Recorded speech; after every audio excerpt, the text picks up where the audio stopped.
it. se busca mucho In que tú puedas decir es que mi labor trabajo fue el que me medicine, causó la you can say, enfermedad o la muerte. my job Y is the one obviamente that hay caused my una disease pugna or legal my para death. poder and there's establecer a esa correlación. legal argument to establish Lo que that sí se ha visto es, correlation. por ejemplo, si yo ya What we mido have las seen is emisiones y that ya if veo I que hay measure una emissions and I circunstancia see that there donde hay is a muchas de specific estas circumstance nanopartículas y where I puedo have many asociarlas a of más those infartos nanoparticles and I cardíacos, a can más associate it to inclusive more enfermedades mentales, etcétera, heart entonces ya attacks or puedo mental establecer illnesses, causas then I can atribuibles establish de mortalidad a attributable ese tipo causes de of emisión. mortality Pero creo for que aún those type of emissions, but en ese ínter de still poder tenerlas, ¿no? trying Pero to sí se define them. atribuye a que But por lo menos yes, 7 millones de muertes al año están asociadas a contaminación 7 ambiental. million of deaths a year are associated to ¿A cuál? environmental pollution. Dependiendo de lo que haya en el lugar de donde estés hablando. Doctora Patricia Segura, muchísimas gracias por la presentación. Gracias. Un aplauso, por favor, para la doctora.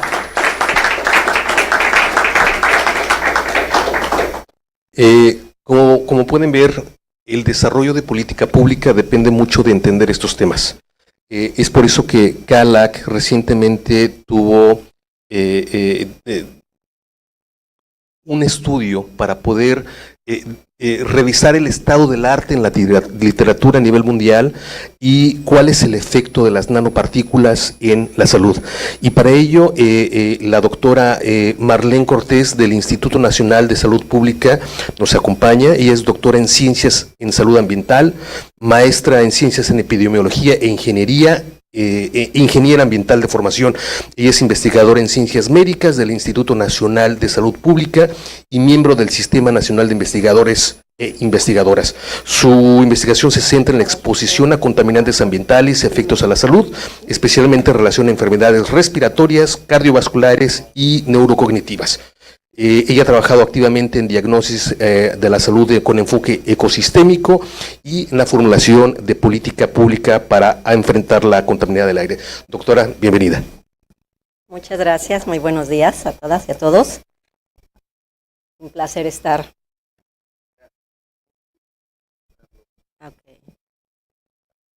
Ya me oigo mejor. Sí. Okay. Nuevamente, muy buenos días a todas y a todos. Es un placer estar aquí. Muchas gracias por la invitación. Yo les voy a presentar un estudio que acabamos solicitado por CALAC, acabamos de terminar, que es el estudio para la evaluación de los impactos en la salud por las nanopartículas, que es muy similar a lo que acaba de presentar Patti. Para acá, ¿verdad? Ok.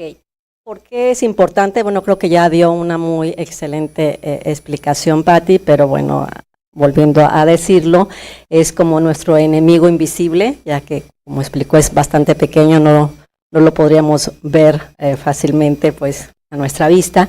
Sin embargo, sabemos que pues tenemos tres fuentes importantes, o tres vías importantes, perdón, de exposición, que es la inhalatoria, la digestiva y la dérmica. Sin embargo, se ha visto que la exposición inhalatoria es la más importante y es la que nos vamos a enfocar en esta exposición.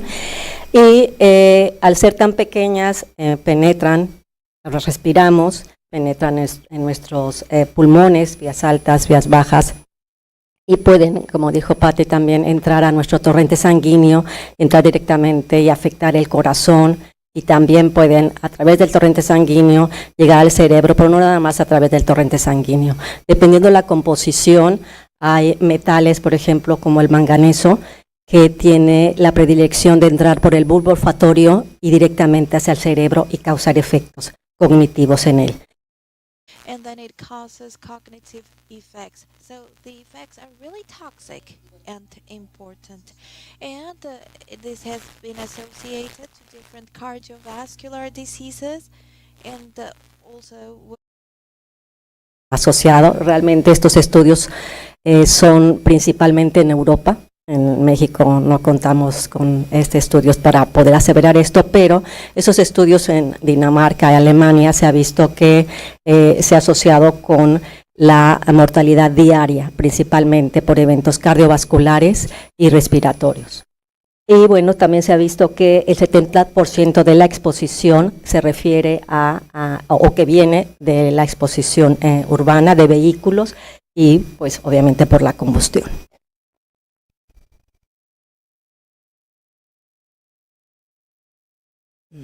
Adelanto. Ya habló también, Pati, del término de las nanopartículas. Algo que me gustaría a lo mejor decir es que del término nanopartículas, partículas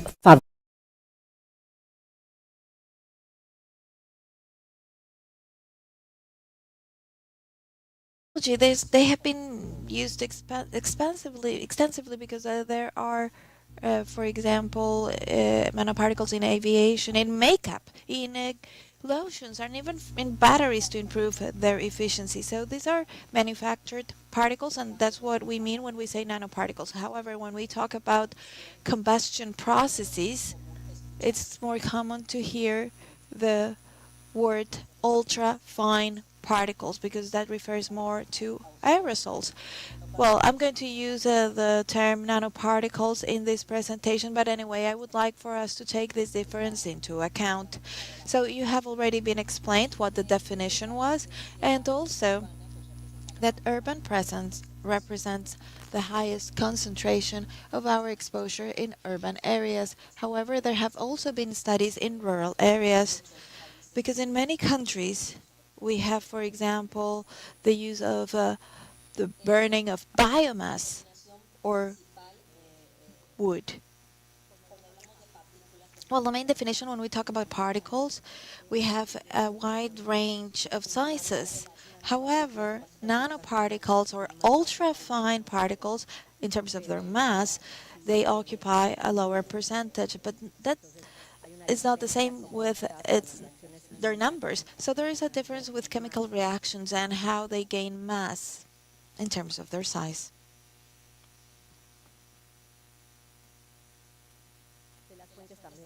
Sources. We have already talked about that as well, but this is just to remind you that as with many air pollutants, we have natural sources and anthropogenic sources, and we know that our main concern comes from anthropogenic sources.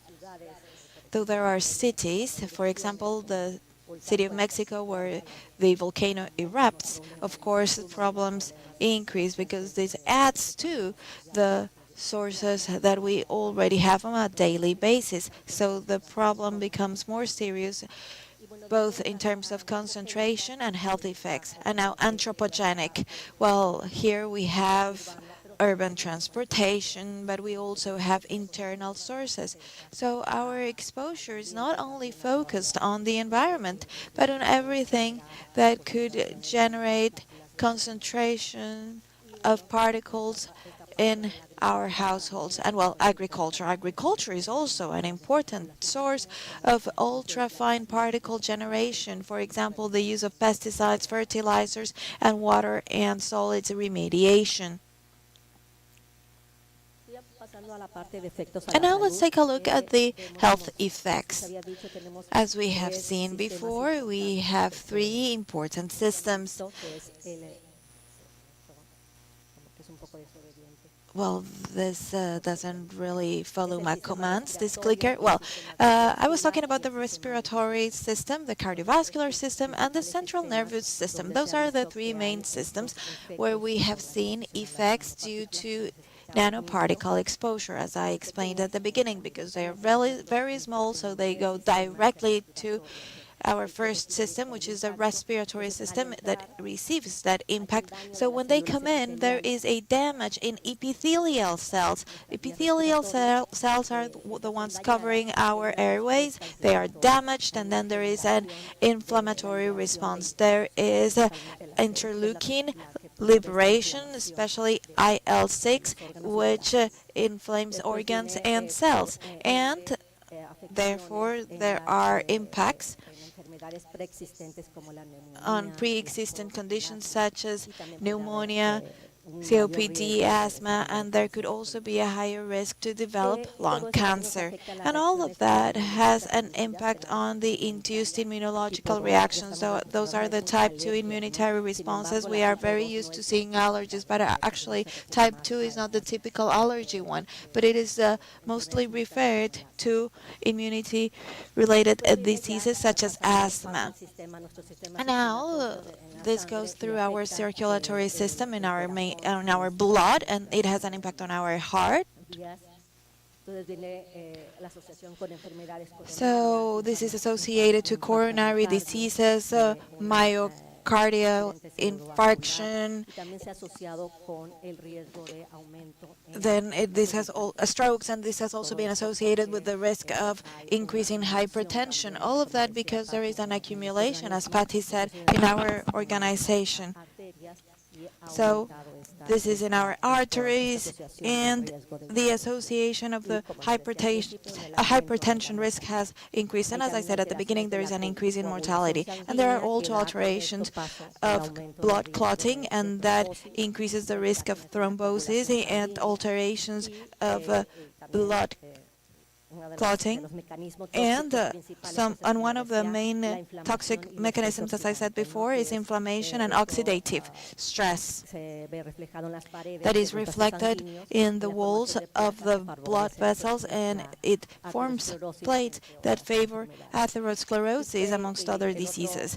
And then the other system, as I said before, is the central nervous system, because as I said before, this could come through the bloodstream or directly to different areas of our brain, and it has an impact on cognitive functions, problems of concentration, memory, and attention, and also learning-related problems. This is, for example, when the woman is pregnant, then this goes through the placenta, and this could have an impact on the fetus, and we have seen that when the baby is born, there are levels of exposures associated to a deterioration in cognitive development and also attention problems. And also in adults, it favors cognitive deterioration, and this is reflected in problems related to concentration, memory, and dementia.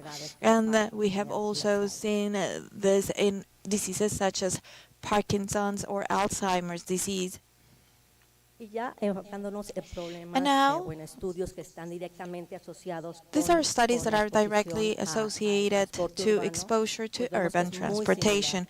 We see that this is very similar to what we have seen in epidemiological studies without identifying a source that is so specific. So we can see all of this epidemiological evidence, and once again, this is associated to mortality, cardiovascular effects, respiratory, neurological effects, among other systems. And all of the experimental evidence has been supporting these toxicity mechanisms through which this impact was explained in epidemiological studies. So another important thing as well that was associated to this is hospital admissions. This is associated to this, and actually all of the evidence is very similar to what was reported to, for example, PM 2.5. What has been done in Mexico City? Well, there are very little studies. The first one was done in 2003. There was a campaign, and we saw the formation of new particles. Amongst the main results, after the Milagro campaign segment, well, here 1, 2, 3, 4, up to the 5th one, well, Calafud, that refers to a study referring to a campaign, the Milagro campaign. They did measurements in airplanes, they used satellite measurements and modeling. They used different techniques, and they were able to find different results. There was a growth rate of nanoparticles, and then what were the most important sources, and then the sizes, and they also saw in the characterization that there are a lot of metals in nanoparticles, for example, lead, mercury, cadmium. And there is distribution depending on the time of the day in which they did that measurement. They saw that in the morning there is a very large concentration of nanoparticles in the atmosphere. And then 2003, 2006, and then Caudillo and Velasco in 2016 and 2017. And then, well, a lot of time went by without studies. You can see how how much time went by, and here we have the exposure to particle modes, and they saw that less than 25% came from combustion sources, and that there was an important contribution of the organic composition, that is to say, the formation of secondary particles due to reactions. What does that entail? That entails that we need to pay attention to the type of fuel, in general, cleaner fuels, in addition to the type of transportation. And then lastly, Cortes Lugo, that would be me, that's our team. We did that study in 2022, 2023, and we measured students in the universities in the south and north of the city of Mexico. We gave them equipment to measure ultrafine particles, as Patty mentioned, and we really don't have the technology that is so advanced, I would say, to do this type of studies. So this was a very complicated study, and we wanted to measure this, but we wanted to also have the filter to do characterization. Most of the equipment do particle counting, so then it's complicated to know about the composition. So we found the equipment to measure personal exposure, and then to do the characterization. And it was very complicated, all of this field work, but it was very interesting to see how there is a dry, cold season, which represents the highest levels of nanoparticles in people. And also people that spend more time in commuting, those that lived in farther away areas, then this actually matches what they had measured in previous campaigns, and how the transportation sources are so important for the exposure of people. And then there's also the composition between the north and the south. The concentration was higher to the north because in Mexico City, that is the most industrialized area. And also the composition, well, they had levels that were a lot higher in the north than in the south. So, what do we have here? Well, you can see that there are just a few studies that have been done in Mexico City. And all of the epidemiological evidence that I showed, especially the studies in Europe, and we really have studies that are isolated, where we cannot have exposure, we cannot know about the long-term exposure. So what is missing is a characterization of the sources, or a study that would really tell us this source is associated to this concentration. Or for instance, I think that we cannot say this size is the more harmful one, because we do not have a study that is as detailed as to give an answer to those questions. We have limitations in terms of exposure assessment, and also we have gaps in the biological mechanisms and understanding them, and in terms of epidemiological research we have issues that confuse us, because we know that there is not only one contaminant, but there are a variety of contaminants, and we are exposed not to one pollutant, but all of those factors related to the vulnerability, the socioeconomic level, etc., all of those things that play an important role to assess the effects in health, and then, as we know, regulation and monitoring. If we do not measure, then we do not know what we are exposed to. We do not know what level is the most concerning to us, and if there is no measurement, then there is no regulation either. So those are important gaps that need to be fulfilled. Well, this is the need. Well, we have isolated studies only, limitations in the studies that I have already mentioned before. There is a lack of capacity to identify trends in the long term. There is a need to have continuous monitoring. And we need data for environmental surveillance. We cannot surveil if we have no measurements, and then we won't have regulations either. And evaluating the effects of nanoparticle exposures, we know that if we do not measure things, then it's very difficult. If they're not related to money, then we can not make the authorities move. So if we do not have data in terms of health impact, it's going to be very complicated because the models will have a lot of uncertainty. We really need measurement to have that data, and in order to have health studies that are more reliable. What actions can we implement, measure, and monitor nanoparticles? I think that that's an important part. And I know that, well, the people from the Secretariat of the Environment is here. We know that this is money. So, well, this is always the answer. It costs a lot of money, especially in this type of particles. Technology is very expensive. So that's one of the main answers that we always get.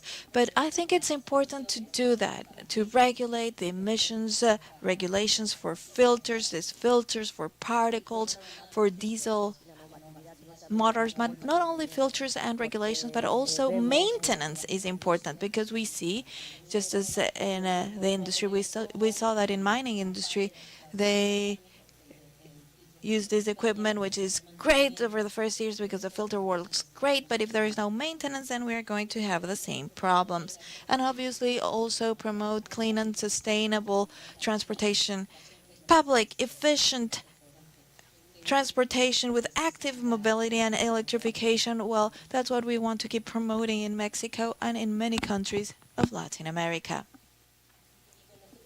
And well, what could happen if we ignore nanoparticles or ultra-fine particles? Then it's like we are really creating we're really taking risks in terms of public health. So if we measure the impact on health, then we can relate it to how much money it costs. So yes, it's difficult to measure and to have regulations and to improve public transportation, but if we know how much it costs for people, if we know the costs associated to the health of people, and we are actually also as well endangering the health of future generations, but not only the future generations, but also, well, elderly populations. What is the quality of life that we have?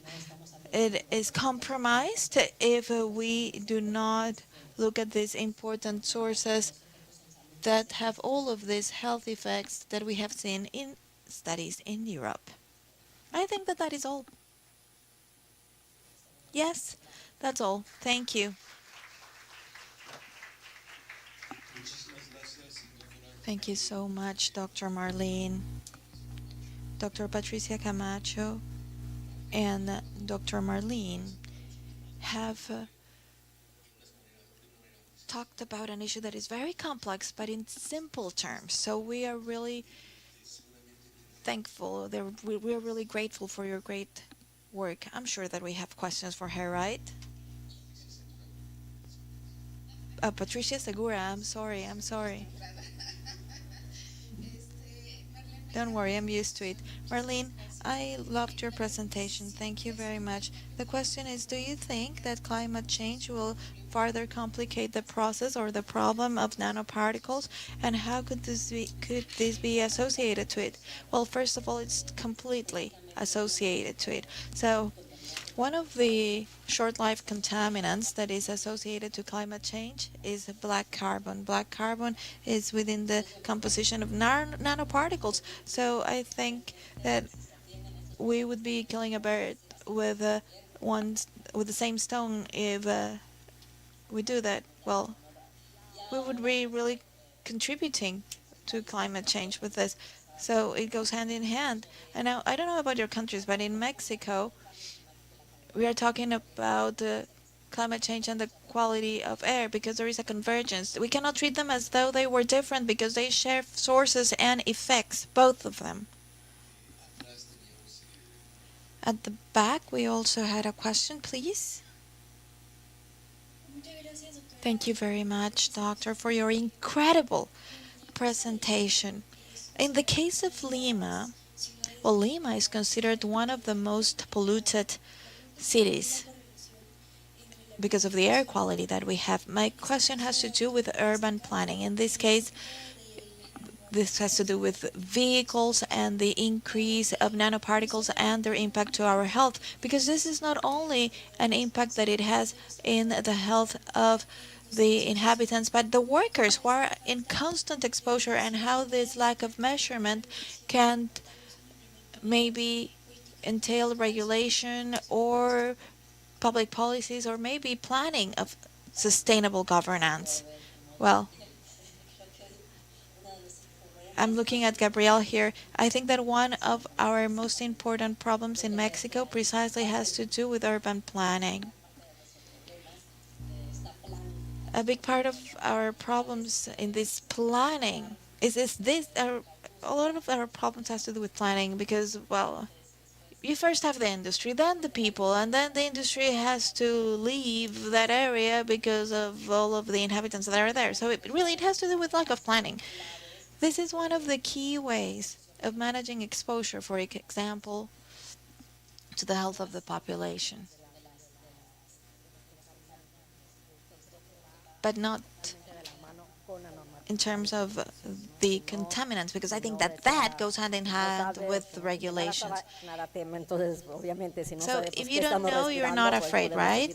So if you do not know what you're breathing, then you can keep on going on with your life like that. That's why I was so emphatic when I talk about regulations.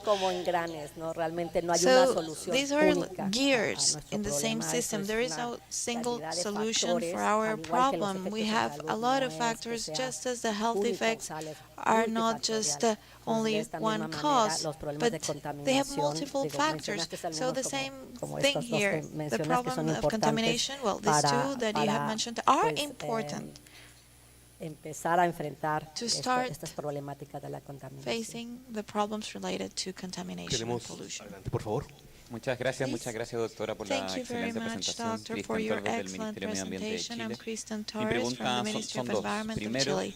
I have two questions. Number one, do you know if there is an evidence on the health impacts of secondary aerosols in ultrafine particles? We know that there are different sources, and of course, sulfate, nitrate may have different effects, and I would like to understand it. And secondly, at the Ministry of Environment in Chile, we are taking a look at the regulation for particulate material 2.5, but we are not measuring ultrafine particles beyond the regulations that we have. So I don't know if your recommendation would therefore be for us to explore to have a primary quality regulation for ultrafine particles in the future. Well, let me answer the first question first. Well, that's precisely one of the gaps.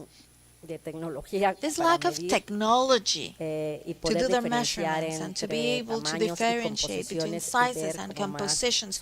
And, well, these are studies that are very general, where they are more associated to a change in concentrations, but not specifically related to composition in ultrafine particles. So this is one of the gaps.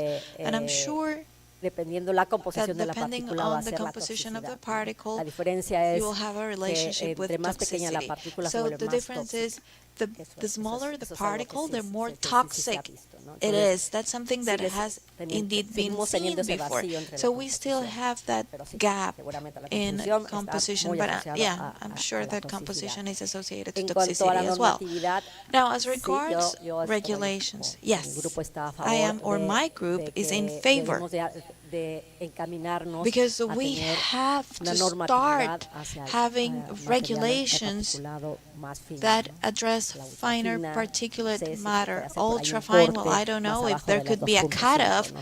that Sé que goes todavía below estamos luchando con 2.5. los I don't know, 2.5, we're ni still siquiera fighting with this hemos podido 2.5. We have not been even, resolver el problema realmente, ¿no? we have de not los even puntos been 5, a able pesar de to que solve the tenemos 2.5 normatividad problem, para even if we 2.5, have ¿no? regulations for Pero 2.5. no quiere, ¿sabes? But Algo you know preocupante what? que hemos visto Something that is en lo really poco que hemos concerning estudiado es que that we no have seen necesariamente in what we si have tú controlas studied, los even if dos it's little, is primeros that puntos not 5 vas a necessarily if you controlar la control 2.5 p.m. 2.5, you're going to be controlling ultrafines. So that's why we are so persisting in looking at this.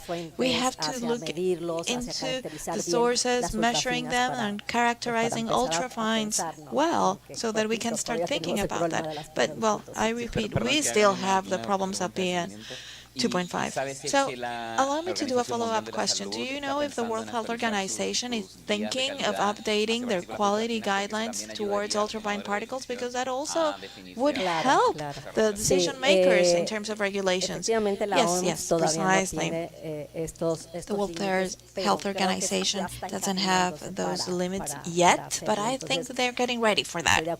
So I agree.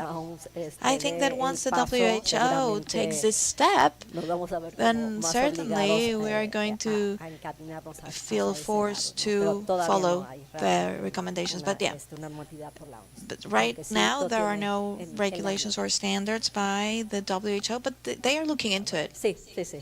Yeah. As a matter of fact, later we are going to have a presentation by someone from PAHO. So that question, I think that will be very good for that presentation. I think we have a question at the back, please. Good morning. Disculpen, yo soy del sector de I'm sorry, I'm from the energy sector. Estoy un poco bastante impresionado con I am impressed lo que están proponiendo aquí, ¿no? by what you said here.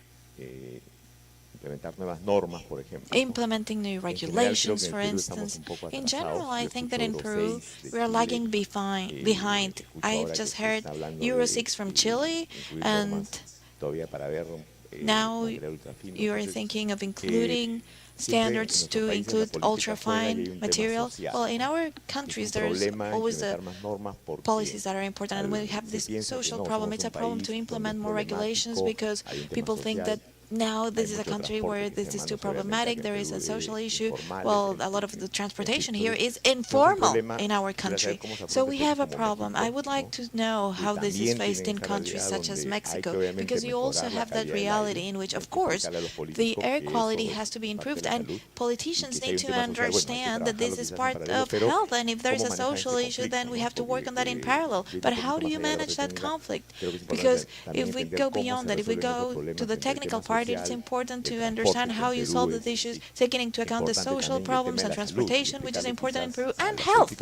And maybe explain to politicians and the population that we need to improve the standards to have a better health. No somos muy diferentes. No, we're not that different. Actually, that's a reality. I think that we have the same problems. Que externemos nosotros desde la parte de salud esta necesidad. We are talking about that need at the Ministry of Health, but that doesn't mean that people are going to take into consideration what we're saying. But I think that the role that we have precisely forces us to give evidence and to promote all of this. We have the same problems as regards transportation. Yesterday, our colleague from Desmadep talked about it. Gabriel talked about it yesterday. So we have the same problems, really, problems to improve transportation. I don't know if you've ever been to Mexico City, but it is extremely complex in terms of everything, the number of people, and also the topography. I think that we have the most favorable conditions to have the highest levels of contamination. We are still being called the experimental lab because we have all of the conditions for very high levels and a lot of population that is exposed.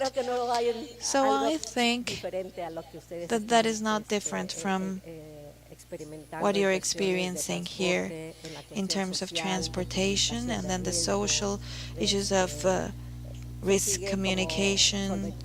So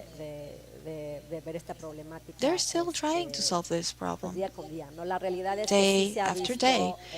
The reality is that improvements have been seen in many contaminants and pollutants.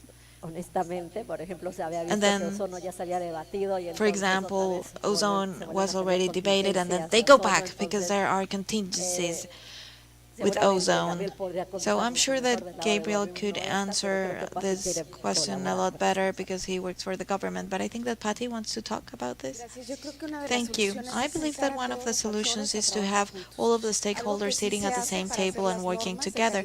Something that is indeed done for air quality regulations is that you have to have at the same table the one that will be regulated, the population in general, the technical part, the physicians, healthcare. So when you have all of the stakeholders together and then negotiate, they will reach consensus. And this is how the regulations have the PM 2.5 regulation, etc., etc.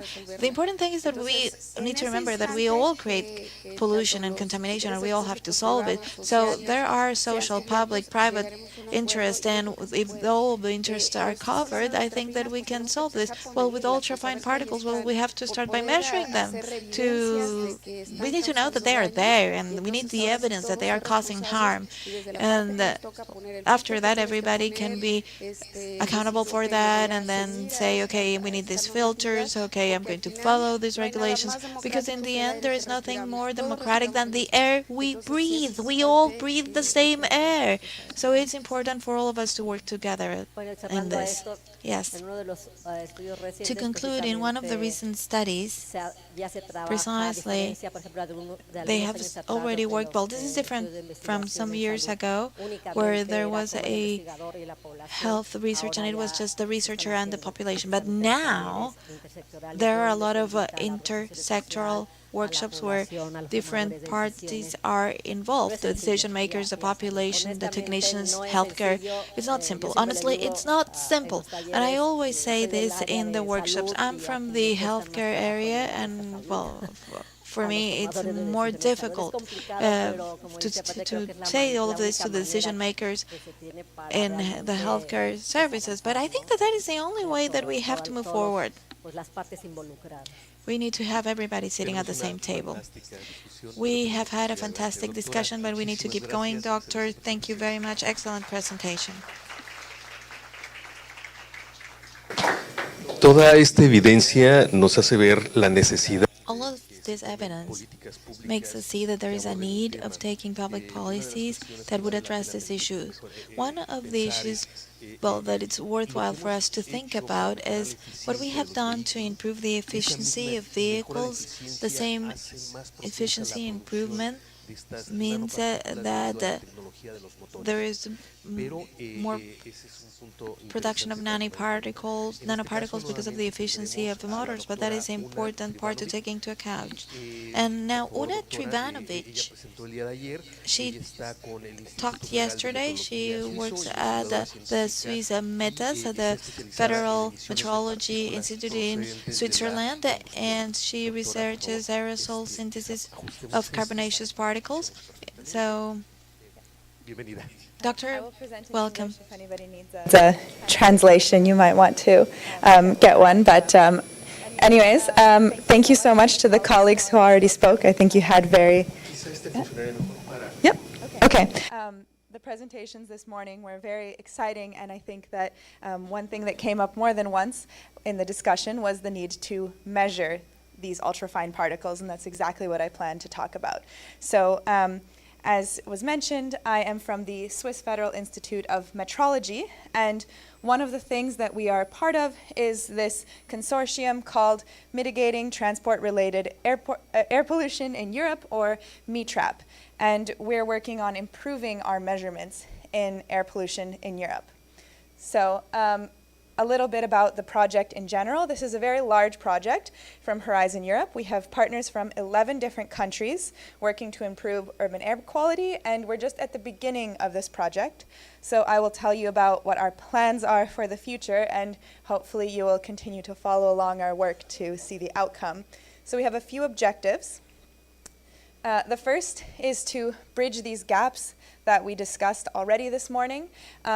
In Europe, one of the big things is that we have regulated tailpipe emissions, so what is allowed to come out of the vehicle, and we have seen an improvement in the ambient air quality, but not to the same degree that we would expect if our tailpipe emissions were working properly. So we really want to find out why we see this discrepancy. The second objective is to have real-time monitoring so that we can better understand which pollutants are happening at what time, specifically in places like where they have a lot of traffic, ports, airports, and rail stations. And so we will look at both real-time air quality monitoring and near real-time traffic monitoring. We also want to support reduction plans so that when governments implement a plan, they can understand what is the most important to implement and how they can track their emissions and see if what they've done actually worked. We also want to have ready-to-use technologies. This is the part that we are most involved in, so we are going to establish some innovative tools and solutions. And the one that I'm going to talk about the most is trying to measure ultrafine particles down to 10 nanometers. So the newest European Air Quality Directive, while somewhat vague, it does mandate that we measure particles as low as 10 nanometers as opposed to 23 nanometers, which was previously the standard for tailpipe emissions. And finally, we're also working on engaging citizens through citizen science and initiatives that will help citizens understand the problems that we have in air pollution and what needs to be done still. So this is MITREP in general, but I will be focusing on this ready-to-use technologies point because that's where METAS as an institution is most involved. So at the moment, as we discussed a little bit in the previous presentations, particulate matter is measured with this device here. So this device samples the air for a 24-hour period, and we measure the mass concentration of PM2.5 and PM10, which we already learned about earlier today. Now, this has a 24-hour time resolution, and as you know, traffic does not work over a 24-hour period. You have maybe over a 1-hour period, a rush hour, and then a lower amount, and so this doesn't give you the time resolution that you need to understand what's happening.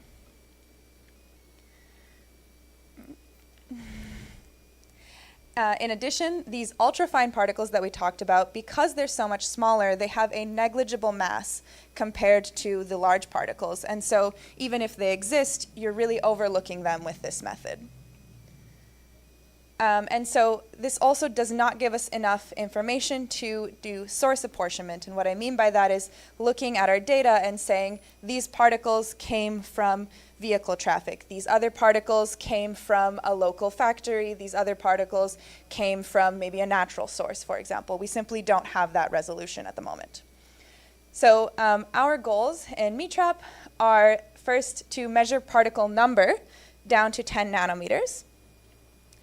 We also want to measure the solid particle number and the total particle number, and then black carbon, which we talked about, which is more of the climate side of these combustion particles, as bare black carbon or the total black carbon mass. And so what we mean by this is the particles can have some volatile components mixed in with them, and we want to understand which particles are volatile, which ones are solid, and that will help us with this source apportionment and understanding the effects also of the particles. And so this is important also because it will harmonize ambient measurements with tailpipe emissions. So currently for tailpipe emissions, they're required to measure this solid particle number and total particle number, while in ambient emissions, that's not the case at the moment. And as I said, with and without the volatile components for source apportionment. And finally, these measurements are going to be cross-referenced with near real-time traffic data so that we can understand where the particles are coming from. These are the objectives. So now our involvement is on the calibration side of things and developing the technology. So for the black carbon monitors, I won't spend too much time on the technical details, but we have a soot generator. So this creates particles similar to diesel exhaust.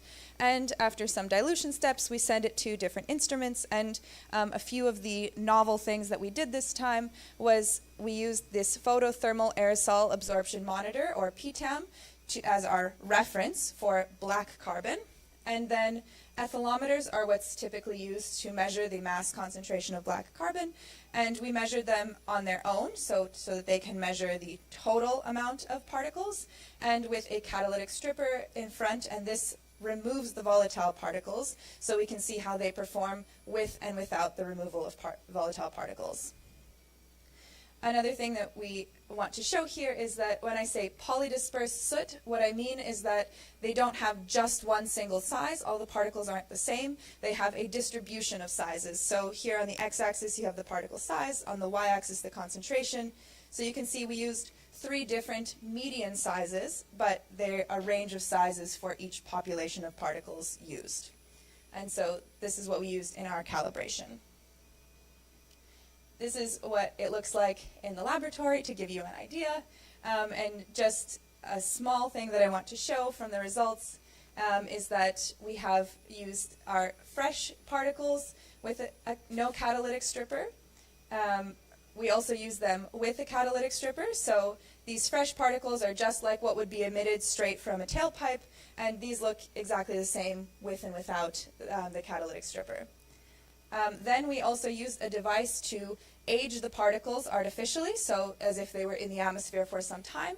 And here you see that the ethylometers show an enhanced response compared to just the fresh particles. And then if we use those same particles, but with a catalytic stripper, they look again like the fresh particles. So that shows us that we are able to, with the catalytic stripper, differentiate between these solid particles and the volatile ones.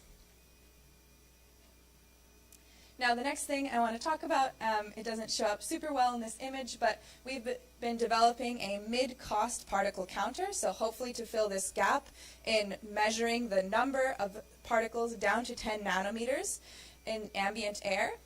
And this is with the startup NanoDust. It's a German company that's developing this device, and very simply how it works is you have an inlet that pulls in the particles from the ambient air. We remove PM 2.5 and water droplets that are in the air.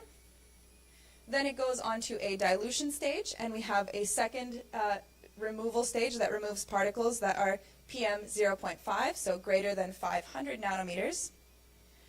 And then those particles continue on either directly to the sensor, or they may go through this stage that removes the volatile particles, similar to in the last slide, this catalytic stripper, so that we can then measure solid particle number and total particle number. So it switches between these two, and you get, for 1 minute, a measurement of total particle number, and for 1 minute, a measure of solid particle number. Then finally, we get onto the measurement stage. This is a diffusion charging based device. So the way that this works is that first the particles go through a corona charger, so this applies an electrical charge to the particles. And then in the next stage, there are 2 different detection stages that measure the number of charges on the particles, and that's how we know the number of particles that are involved. So this system, compared to some other technologies, is relatively lower cost, and so we're hoping to develop this for ambient air quality measurements. And then we use the same setup as before to calibrate this device as well. And we used a range of size distributions, this time down to even smaller sizes than what we did with the black carbon. So some results from this new device that we've been developing. So here on the x-axis we have the mean diameter of the particles measured by our reference laboratory device. That's much more expensive. And on the y-axis, the estimated size of the total particle size and the solid particle size. And we see that up to 120 nanometers, it's almost identical to what we see from our research grade device. At 200 nanometers, it's overestimating a little bit, but we're mainly worried about this ultra fine area, which we've defined as less than 100 nanometers. So in the range that we're interested in, it's really performing excellent. Then we also looked at how good it is at counting the particles. So here we have the different concentrations, and on the y-axis the counting efficiency. And when we say counting efficiency, 1 means that it's perfect, so it worked exactly like our research grade device. 2 means that it counted twice as many particles, for example. So for particles between 15 to 100 20 nanometers, we had really excellent agreement for most of the concentrations. Here at very low concentrations, we allow a bigger range because, as you can imagine, if there's a very small number of particles, it's going to have more error. But above about 5,000 particles per cubic centimeter, which is already a very low concentration, it performs excellent. For the 10 nanometer particles, we're still able to detect them. We have a slightly lower counting efficiency, but this is really at the edge of what we're trying to measure, and we're quite happy with that performance. And same thing at 200 nanometers, this is now pushing to the edge of what we're trying to measure. It's a slightly lower counting efficiency, but we're still detecting them quite linearly, so again, we're quite happy with that performance. Now, this device, as well as several others, are going to be in pilot cities across Europe. So here I've shown you the locations. They'll be in 10 different cities, each for 3 months at a time. Each city will have a cost-effective box that will have this device from Nanodust, as well as some small ethylometers that are cost-effective. And we will also have a high-resolution box, which will have our research-grade instruments that are much more expensive, but will act to give us very good information, first off, about the air pollution in that city, and also to act as a comparison to the cost-effective box and see how well it's working. And so we are just starting this right now. It's being deployed in the first 2 cities, Athens and Lisbon, at the moment. So we don't have any data right now, but please keep following us, and hopefully we'll be able to tell you more about how well this works in a few years. So, to summarize, METRAP aims to improve air quality monitoring and to bridge the gaps that we learned about this morning, and in particular between tailpipe emissions and ambient air quality. We're also developing new technologies, including these mid-cost devices capable of monitoring solid and total particle number. And these technologies will be deployed in 10 different pilot cities across Europe so that we are able to show their effectiveness. And at the end of the project, tools, not just these physical devices, but also the systems that we develop and the procedures are going to be available online to aid policymakers and other stakeholders in implementing similar procedures themselves to improve transport-related air pollution on human health and also the environment. As we talked, this is also related to climate change. So with that, I would thank you, and if you want to learn more about our project, you can also visit our website. Gracias, doctora. Nos ha llevado a las tripas de cómo medir, de cómo y con qué medir. Eso es fantástico. Muchísimas gracias. Tenemos preguntas. Seguramente el sector salud va a estar muy interesado en esto. Gracias. Well, thank you. For me, it's very helping, to know that it's possible to measure. But how factible is that? How far we are to really measure in a systematic and validated form all over the world? Do you think how many years you think that could be possible to have some not so expensive measures and really available for everyone? Do you have an idea? Of course, it's always hard to say exactly a timeline, but I think that the technology exists.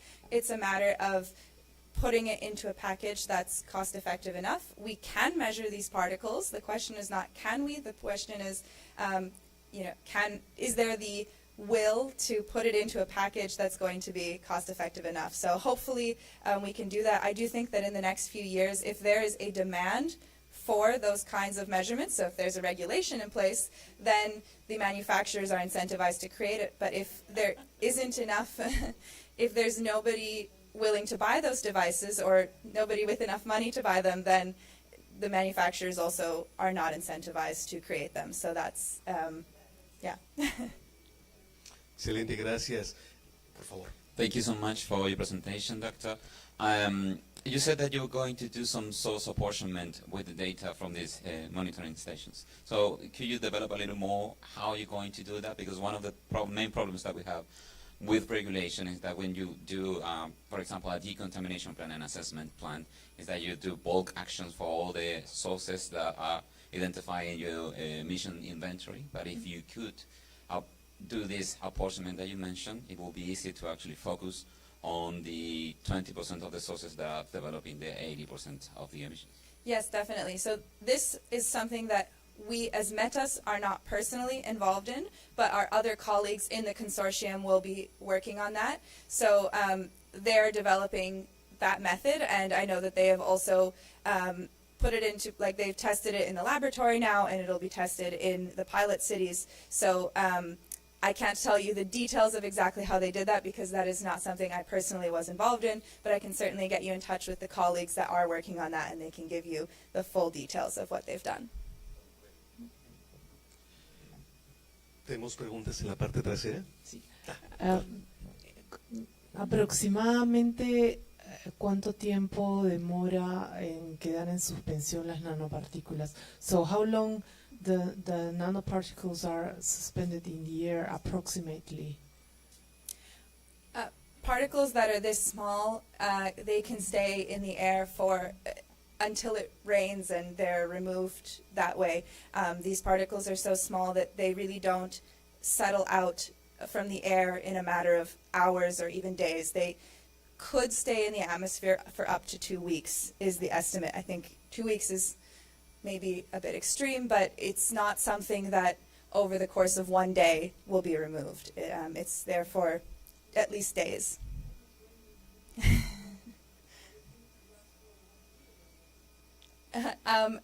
The literature that I've seen has estimated up to 2 weeks, but yeah, I think it's a very long time. It's not something that just falls out of the air like the larger particles do.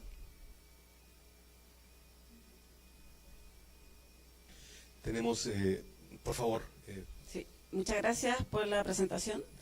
Tengo una consulta respecto a la ubicación de estos monitores. ¿Van a estar ubicados a nivel de calle o más alejados de la ciudad? ¿Y cuál es el umbral? Si es que existe algún umbral donde uno diga, no sé, del número de partículas que pueden ser consideradas dañinas para la salud. Porque ustedes miden en este rango de 10 nanómetros. Pero ¿cuál es el umbral, el número? ¿10.000, 20.000? Si existe algún dato relativo a eso. Ahora, parece que no tiene la... Repeat the question in English. Sí. Yes. What would be the concentration limit if there is one? Certainly, you can measure down to 10 nanometers, but what would be the number? I mean, we have a number for emissions from diesel vehicles, right? But what would be the limit? And where would you place these monitors? At a street level or high up in a building? What would be the recommendations so far?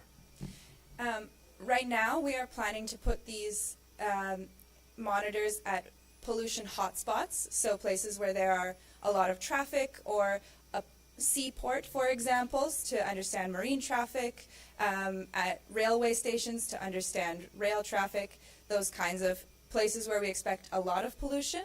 And in those kinds of places, we're expecting something on the order of tens of thousands, maybe 30,000 particles per cubic centimeter. That's what we expect to see in a polluted area. Now, the lower that we can get the number, the better, I think. I don't think that there needs to be a limit below which, to my knowledge, we don't have the epidemiological data to say below this level it's not harmful anymore. So until we measure it, we can't say this level is good enough.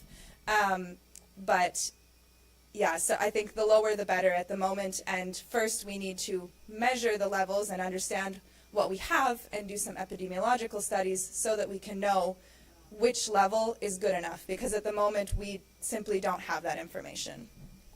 Solo como referencia, un vehículo...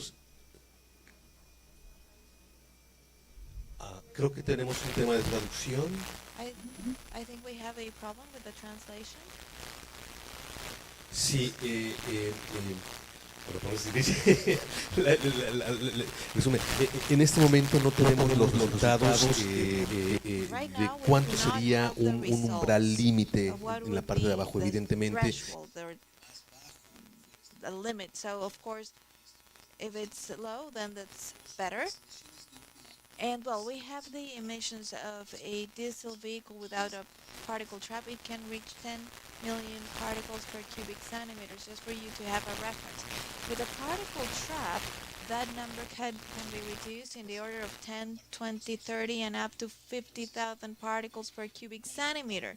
So there is no threshold, but that gives us an idea of how useful the particle trap is in a diesel vehicle.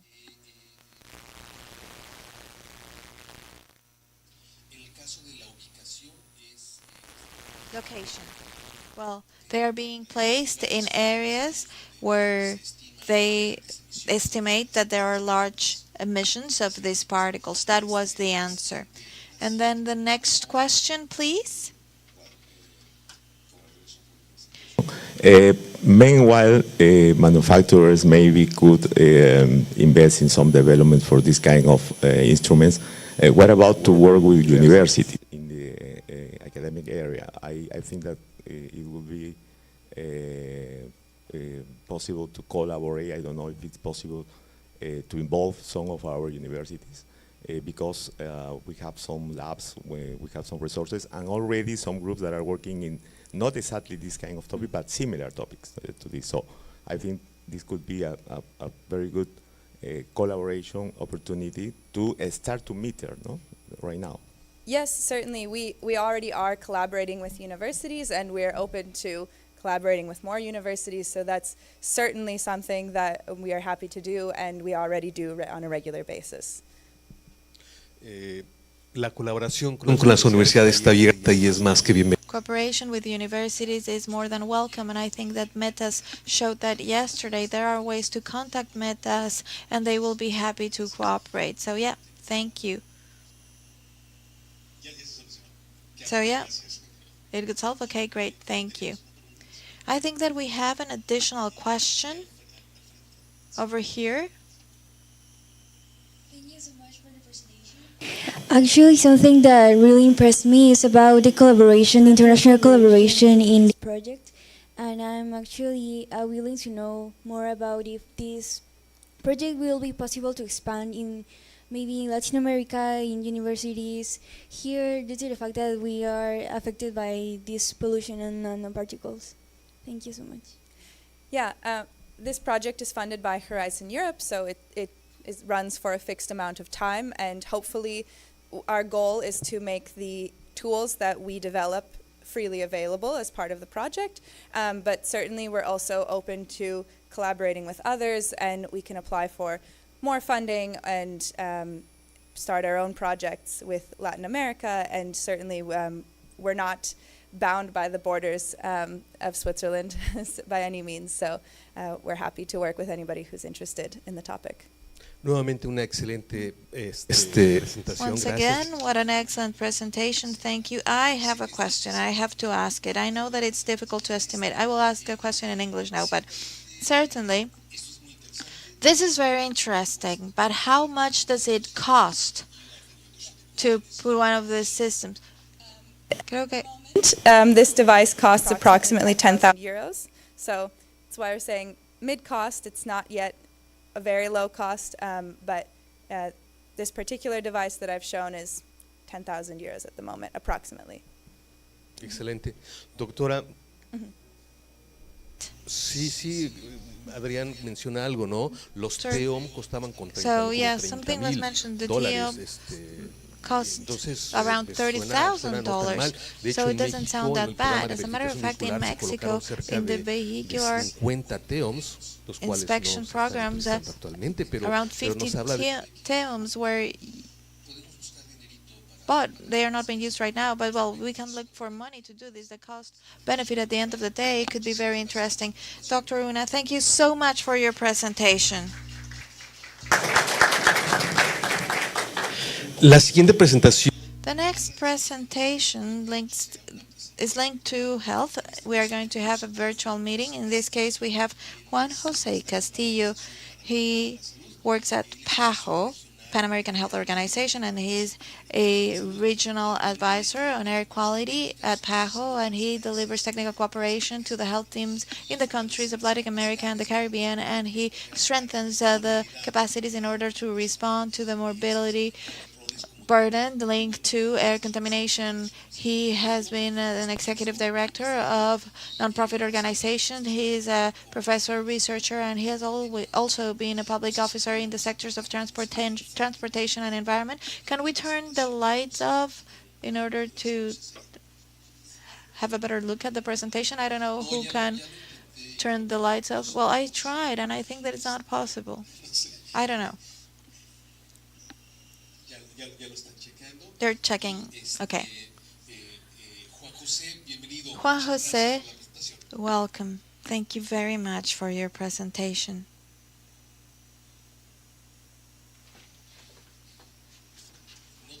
We can't hear you now. We are going to solve the technical issues. Well, just 1 second, Juan Jose.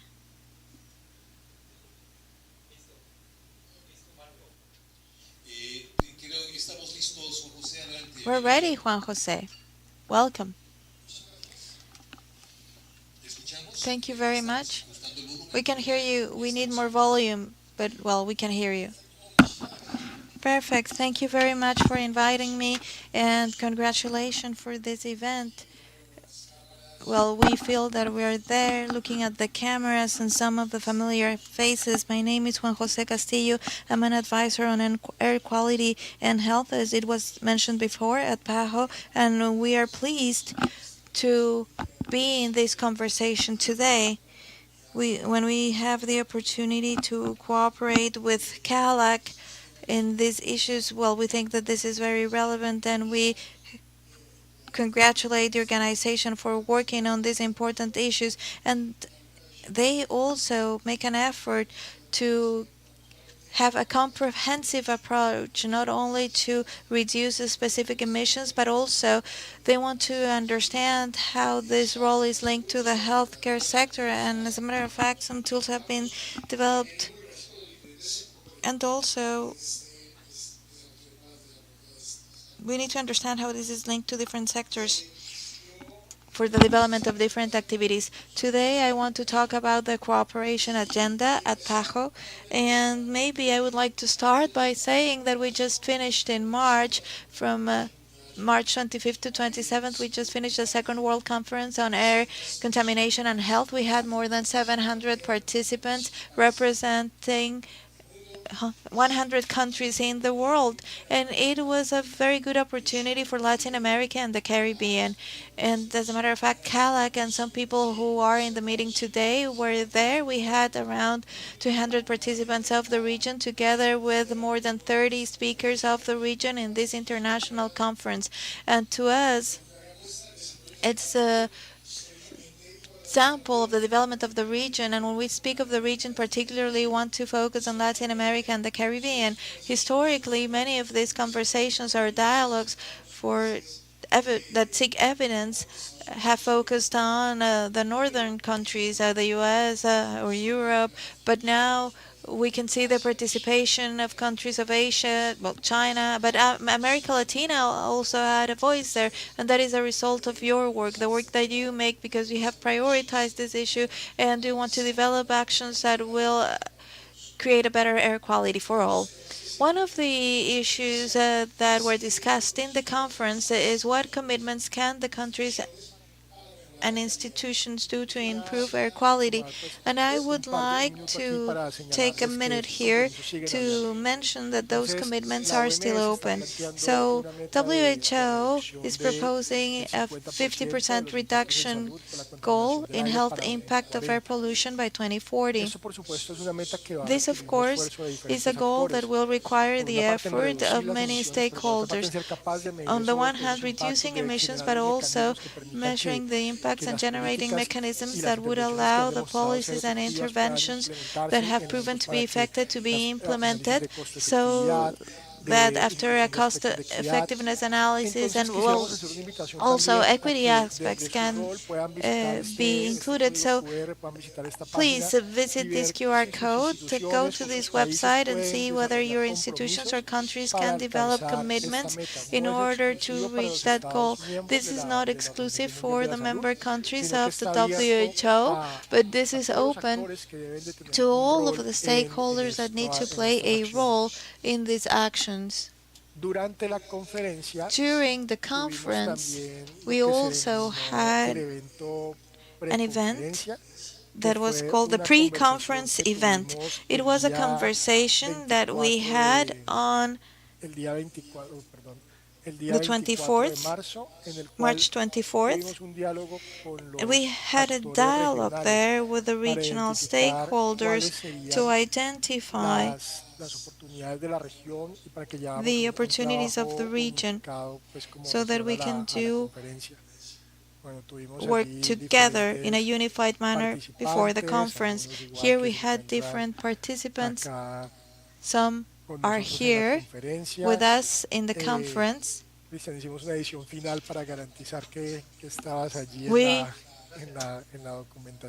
You were there in the documentation, Christian, as well.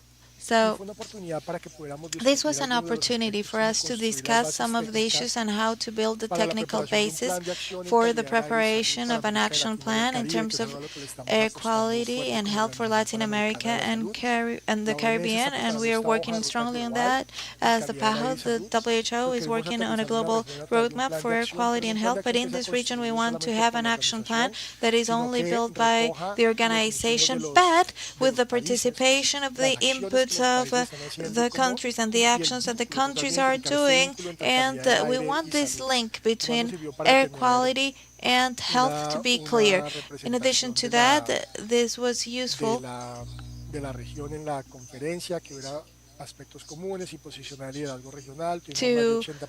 know about the commonalities of the participants in the conference. We had more than 80 participants representing 18 countries. We had CALAC that was supporting the participation of the countries or cities that are part of CALAC in the conference. So thank you very much for that. Some of the reflections. Air contamination and its impacts to health have been gaining an important space in the public agenda of countries, but there is still a need to move forward in the responses, and countries are implementing solutions, and some of the solutions are related to the development of regulations and transportation and energy policies, monitoring, surveillance, and also capacity building processes. And also they pointed out something that came in the questions, and that is the need to have groups of stakeholders and stakeholders working together, and also the strengthening of the integration of equity in air quality and management. The Ministry of Health, the Ministry of the Environment, they need to be part of the process, but also other stakeholders like civil society, the academia, the community, the productive sector. They were also mapped as those who need to participate in the plan for it to be successful. And of course, it's necessary to move forward. This is a call to the cooperation agencies, WHO, PAHO. It's necessary to move forward in the strengthening and building of skills, the usage of evaluation tools, and have surveillance tools as well. That's what is coming for this process. And the next steps, the preparation and socialization of the report of the pre-conference, and here the technical basis for the action plans are discussed, and then we're going to prepare a draft of the action plan together with the development of a consultation mechanism. And we are going to tap into all of these issues that were discussed in the conference to develop the socialization strategy and capacity building around these issues. Well, energy at home, emissions of machinery, black carbon, the emissions of the agricultural sector. Well, there were many issues that were discussed in the conference, and also how this articulates with climate change, etc. All of that was discussed in the conference, and we want to be certain that we can discuss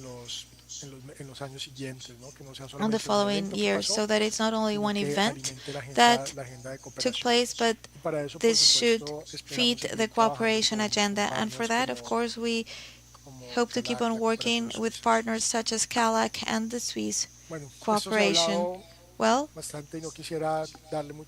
a lot has been said about this, so I don't want to delve into this, but I just wanted to say that air contamination is also a problem for Latin America and the Caribbean. There are 8 million deaths related to, or 7 million deaths related to air contamination.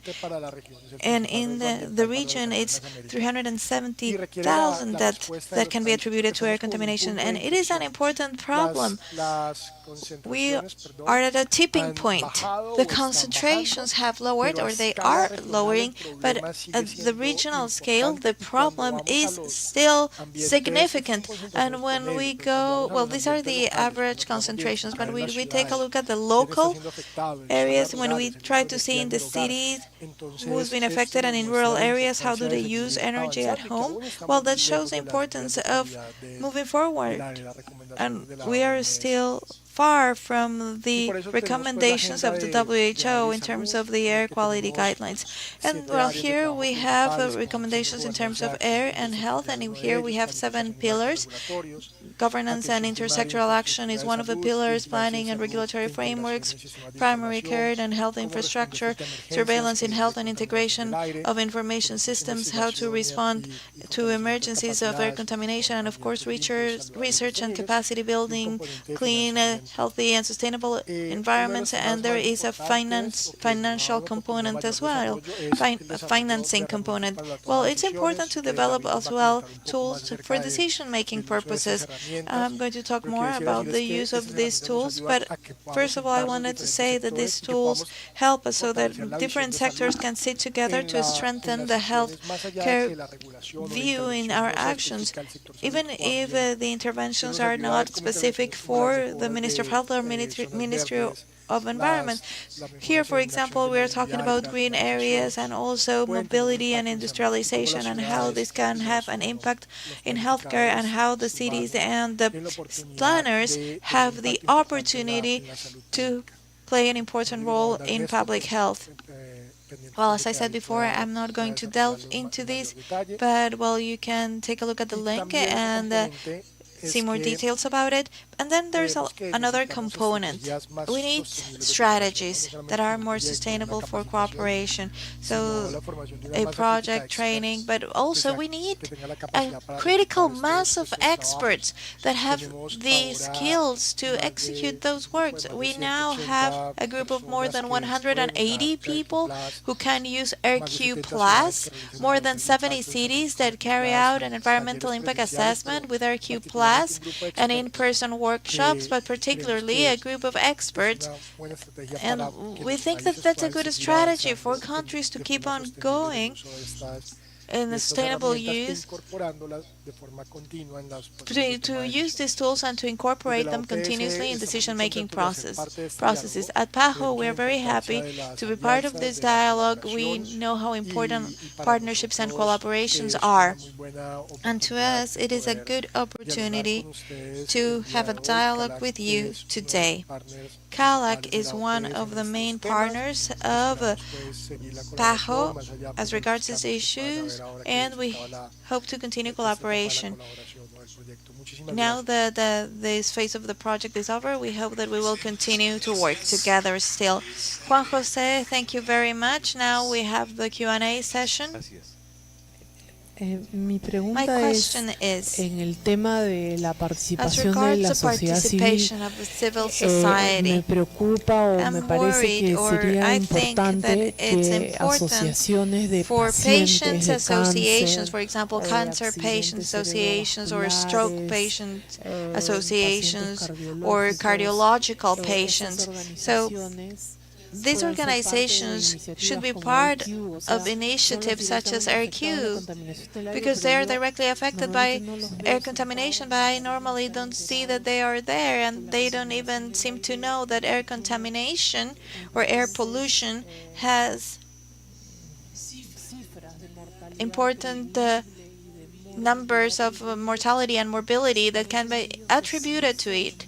And it seems that they are not aware of all of what you mentioned here. And I don't know if at the PAHO you have thought about having a specific strategy so that the countries, for example, in South America, we can benefit from going to the Peruvian League against cancer and tell them, look, PAHO is doing this training and this South American organization that fights cancer has this information. I don't know, that's something that I'm thinking of. Thank you. I think that that is an excellent question. Some years ago, air contamination was included as one of the factor risks of non-communicable diseases. So since this is one of the risk factors, we would expect to have a comprehensive answer as part of non-communicable diseases care.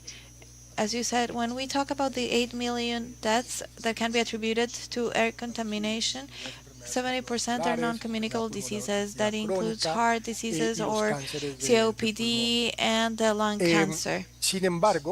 However, as you said yourself, traditionally, the approach to respond non-communicable diseases has not included air pollution. Maybe it was recognized as one of the risk factors 5 or 7 years ago, but dialogue is still in development. We still have to talk to the Alliance of Non-Communicable Diseases. They have started creating reports that indicate the burden of the disease that can be attributed to air pollution within the non-communicable diseases and what are the strategies that can be developed. What are we doing as PAHO? Well, the first thing that we're doing is precisely we have that combination between advocacy and capacity building, so that the community, the medical community and primary care can also have access to that information and the knowledge of why air pollution is a risk factor for non-communicable diseases and what are the biological mechanisms for which this is a risk factor, so that they can also include that as part of their management activities and they can see how these numbers or how that evidence can help them in their public health goals for non-communicable diseases. But definitely that's work that we need to do, and with the civil society we agree that this is a good space to achieve that advocacy and those skills beyond the use of the health impact assessment, because the health impact assessment is a tool that allows us to assess the impacts, but the basis thereof is that there is a recognition that air pollution is a risk factor for public health. So sometimes we have to take a step back and share that evidence, and we have to discuss that evidence with the healthcare sector and the people in charge of primary healthcare and the development of policy, so that they can make that connection and include that in their management activities. And that is, well, maybe this question,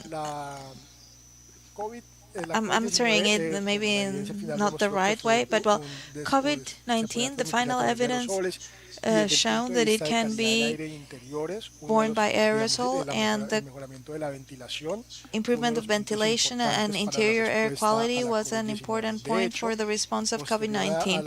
As a matter of fact, after the pandemic or during the development of the pandemic, we created an environmental quality guide in healthcare establishments, and the WHO generated a ventilation guideline in health care centers precisely to give an end through aerosols.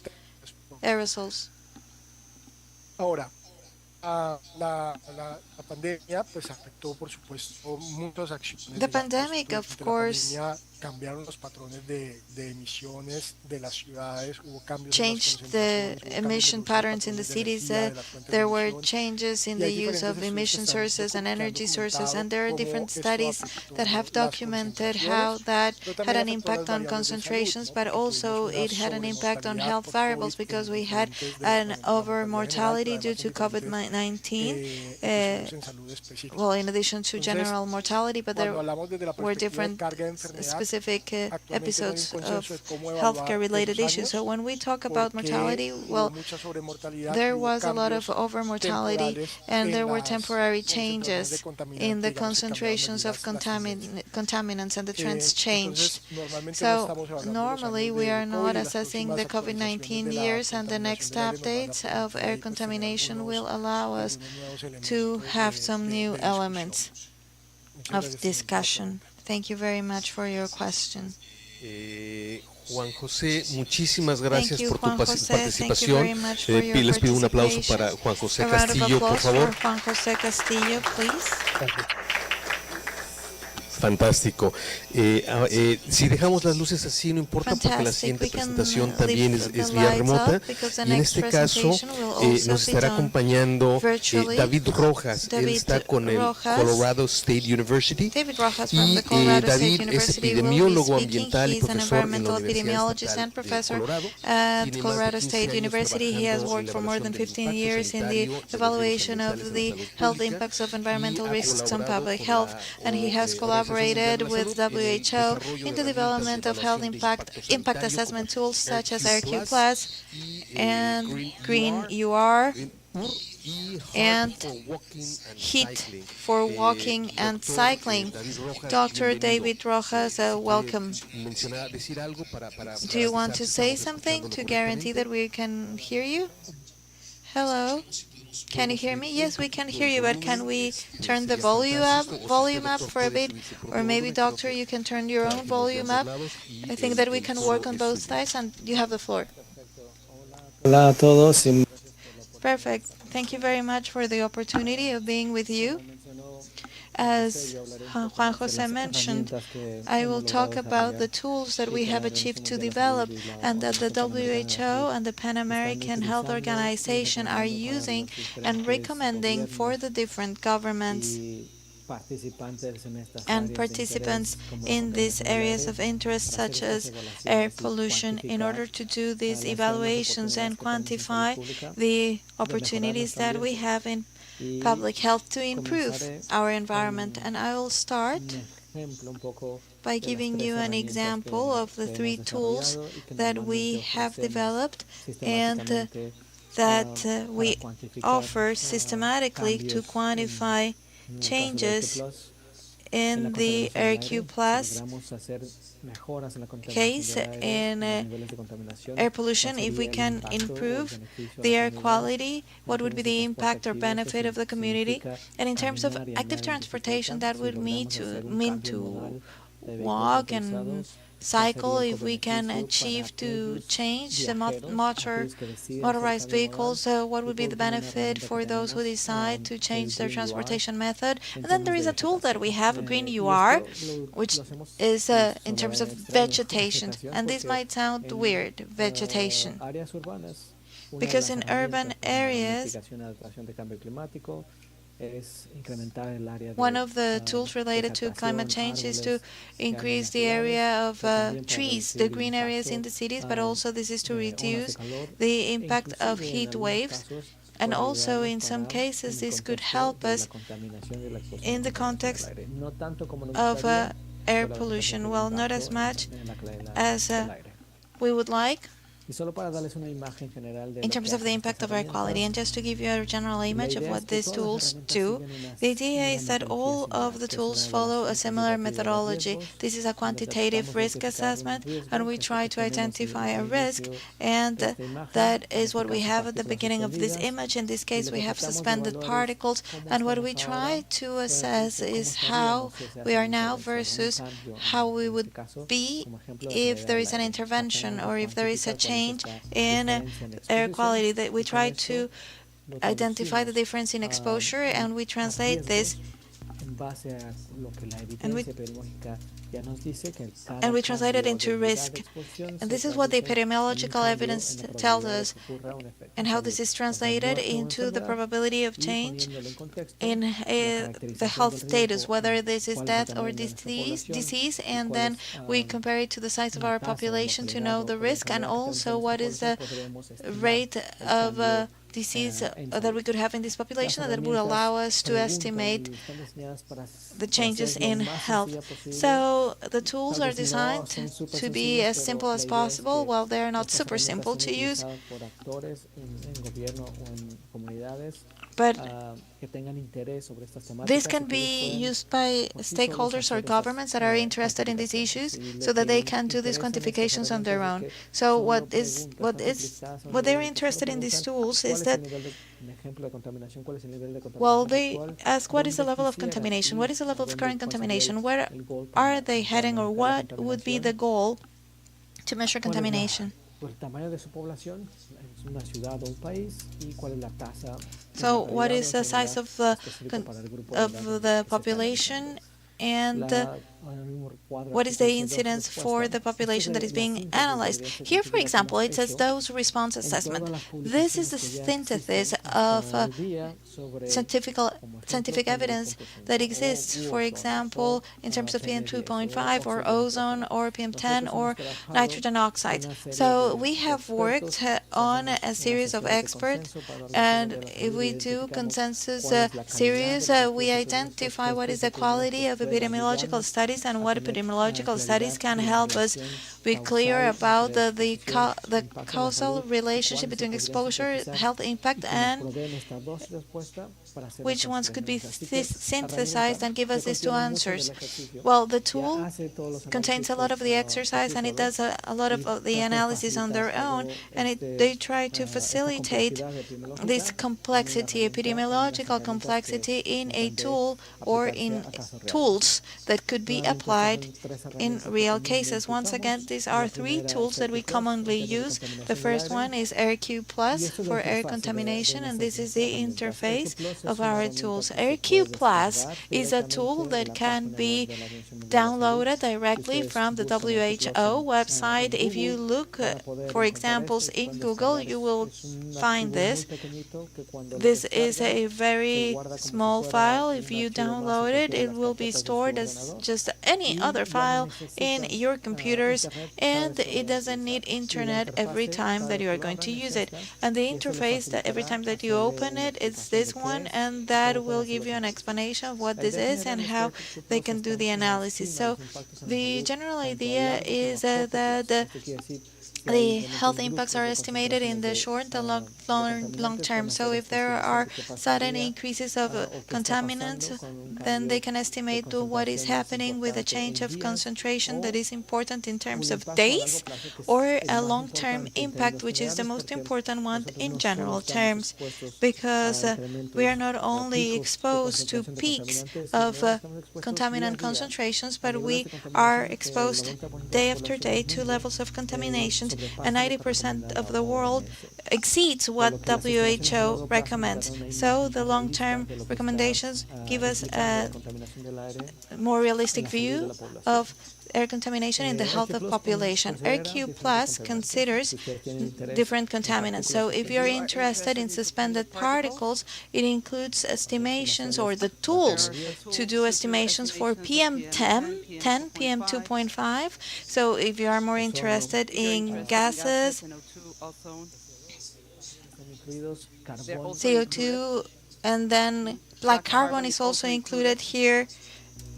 And there are cases in which there are interventions for this short life matters, and it also has a function in estimating the impacts in households or buildings, and we could do an estimation, though we have another tool that is designed for impacts in the households or houses. So the tool estimates not only short and long-term effects, but also in terms of death and disease. And we know that air pollution has an impact not only in reducing the life expectancy, but also in the exacerbation of the existing conditions, or maybe it favors the development of new diseases, and that can be estimated with RQ+, and there are acute and effects in health. The general idea is that this tool should help us estimate the impact that pollution has in our community, the current levels. We are going to do a baseline analysis if we have a city with a specific number of particles or concentration of pollutants. And we can also do scenarios. What if it went down 10%, if we were to reach WHO recommendations, and this can help us understand which are the great public health opportunities to improve air quality. This is a tool designed for the stakeholders, members of the community, technical experts in the government, but also many researchers like myself have used the tool in different parts of the world. And this image that I'm sharing with you is a map where you can find scientific in different geographies. What kind of information can be used? Well, usually people who use RQ Plus analyzes one single pollutant, such as ozone or PM2.5, but we can do multiple analysis for different pollutants with the same population. So the recommendations that are issued in terms of particles and ozone, they can be presented together. But if they do PM10, PM2.5, we do not recommend you to use both as a result or to add them together, because PM2.5 is part of PM10, or you use PM10 and others. And adding up these healthcare effects could be overestimating the health impact. The suggestion is to include or to do a first analysis with a pollutant that you consider is more relevant, the one that has more problems, or where they are designing a policy to improve air quality. Where does this information come from? Most of the users of RQ Plus uses the fixed monitoring network available in their cities or their country, or they can also use estimations of concentrations coming from models, whether satellite-based models that combine the use of land, soil, mobility, monitors, and satellites. They can also use estimations through low-cost devices, provided that they are very clear and transparent in that the concentration has to do with this, because this has a wider range of error. And if you are going to use those results, you need to have a good level of understanding of what is the range of error of this estimation. As a way of an example, these are the data that we request. We need to identify the city or country that we are analyzing, in which year we are trying to estimate the health impact of pollution. Very importantly is that all these tools use the health impact only in adults, and this is because the evidence for health impacts of air pollution that could help us to quantify that provides those response is robust only for adult populations, even though there is evidence that air pollution also affects children, pregnant women, and different age groups.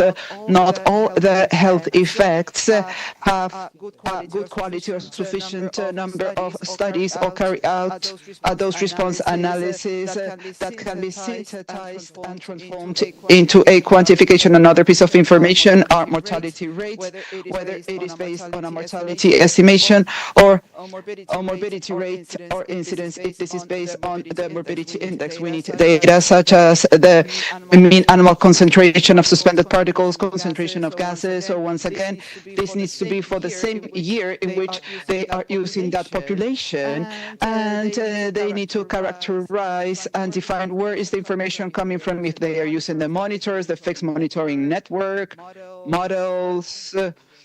And as a way of an example, let me give you an example of how they would apply this tool.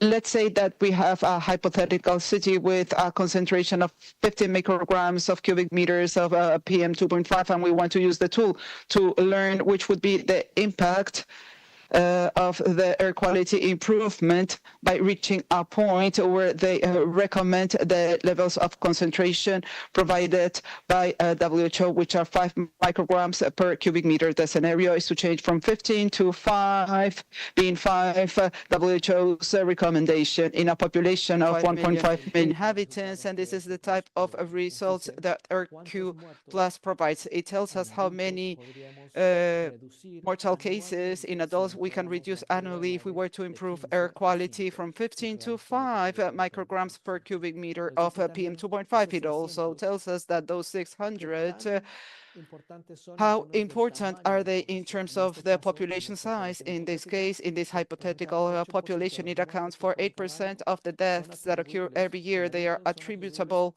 in adults. They are attributed to this excessive pollutant exposure. It also provides information for those who work in public health, a mortality rate where we can compare it with other health interventions. It also provides us these 2 columns here, ranges of confidence intervals, which tell us this is the value within this range in the best or worst case scenarios. This estimation is a model, so these are not data. It is not that we have 600 people diagnosed that are going to die or have died due to the specific exposure. It is rather a population exposure or a population estimation. So this provides us with an uncertainty range. How do we do the interpretation of the results through this tool? In this hypothetical scenario, it will tell us that reaching the levels of the WHO air quality guidelines in an ex-city, they would be able to reduce 600 premature deaths on an annual basis. If we maintain air quality improvement in the future by fulfilling the WHO air quality guidelines, we can prevent 600 premature deaths every year. And RQ Plus can be applied to multiple pollutants. We can do an analysis as small as in a neighborhood or a small area within the city, or a complete country. We can do an analysis of different years, comparing trends, and if we can conduct analysis of policies where we expect to have an improvement in air quality, such as electrification measures, land use, climate change measures, etc.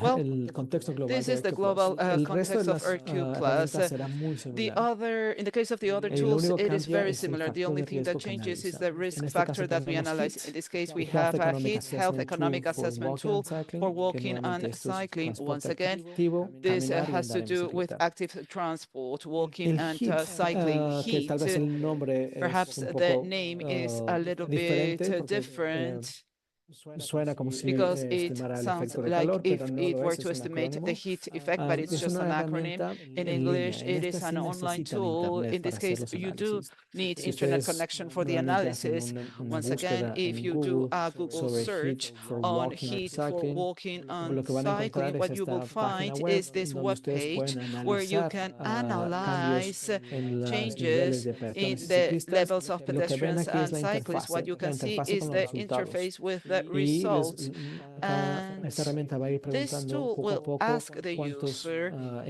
which country or location these are being used, number of travelers, pedestrians or cyclists, if they wish to analyze the impact of physical activity, of air pollution or road crashes. HEAT estimates health impacts, but unlike RQ Plus, it also carries out economic assessments related to this health impacts. 5 minutes, please. In addition to the economic health impacts, it also carries out CO2 emission equivalent impacts that could be emitted by these vehicles. Unlike RQ Plus, it carries out a cost-benefit analysis, because whenever there are policies that favor pedestrians or cyclists, there are benefits such as physical activity or risks, like being involved in a road crash or being exposed to air pollution.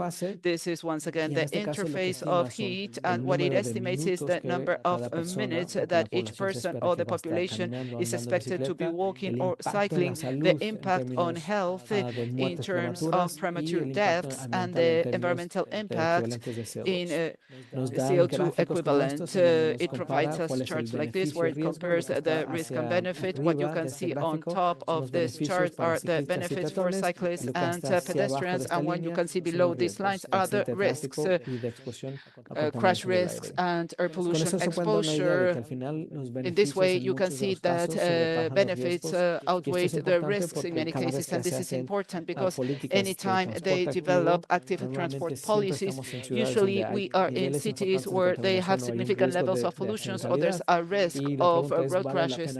The question is it worth to walk or cycle around these cities or not? And in most cases, this would be the benefit, which is very clear and evident. The environmental effects, according to the estimations of CO2 equivalent, it provides us information for cyclists and pedestrians. Once again, what it asks us is about the year, the location, estimations and only for adults, because evidence comes mainly from studies in adults, mortality rates, current levels of active transport, and it provides us this type of results. So once again, in this hypothetical case, 400 premature deaths avoided every year, and we maintain the level. If we maintain the levels of pedestrians and cyclists in this city, which is equivalent to 35,000 tons of CO2 and equivalent to $180 billion every year, $180 million US dollars. This is what you can obtain if you do an analysis in your city. Sorry, doctor, you have run out of time. They also do a combined analysis and the risk benefit, the interpretation, which is very similar to that of Hercules. Doctor, sorry. Muchas I am gracias. sorry, thank you very much. We have run out of time, so I would ask. Perfecto. Saltaré rápidamente a Green UR. Green UR es una herramienta que es de sistemas de información geográfica. Lo que pide son mapas. Y voy a saltar los mapas. To do with a geographic information system, it asks for maps. I am going to skip through the maps. Well, it requests a location map. It identifies where the green areas are located and where the population lives. It estimates the health impact of the presence of this vegetation. It also identifies the amount of surface dedicated to these green areas or green spaces, and we use it to estimate or predict the health impact of vegetation or changes or policies that could improve or change urban vegetation. Once again, it identifies policies, and it can be applied to geographical spaces as small as neighborhood or complete cities. These are the three main tools that we use, and they have the same approach. And I will bring my presentation to a close now. Thank you. Thank you. We do have a couple of questions in the forum. Perhaps let me ask a question that we have from Canada. Usually in the United States, they measure mass over volume of air, grams over cubic meter, and in Europe, of course, as we have noted this morning, the size of the particle does matter. The particle size does matter. What is happening in the US? Why aren't you counting particles as in Europe? In Latin America, we are very much interested in the particle number, and I see that in these tools they do not manage a particle number. I would love to hear from you about this. Thank you very much for the question. And perhaps this was a communication issue, but the epidemiological studies, whenever we talk about health, we are talking about concentration. And when we talk about concentration, we can talk about different particle sizes, PM10 or PM2.5, which is less than 2.5 micrometers in diameter. So the size is included in the risk factor, in the health risk factor, RQ+. And the epidemiological studies take into account the size and the particle number. This is used extensively to estimate emissions of concentrations, but epidemiological studies try to streamline or simplify the health impact using concentrations in terms of the size, because what we do is to take the filter and we measure what type of pollutant is there and the size of the particle size, rather than the number. Many years ago, 20 years ago, there were epidemiological studies dedicated to doing estimations in terms of particle number, but we have stopped using particle number and we have decided to focus on the particle size. Now we are looking at the chemical composition of the particle to develop this impact and those responses in health. Any other questions? We have one question. Jaime, on the back of the room, he has a question for us. Gracias, David. Una consulta, ¿dónde se podrían conseguir como capacitaciones de estas dos nuevas herramientas? Receive training on these two tools, which are green UR and heat. Normalmente hacemos estas capacitaciones. Yes, we usually provide this training through WHO in Latin America.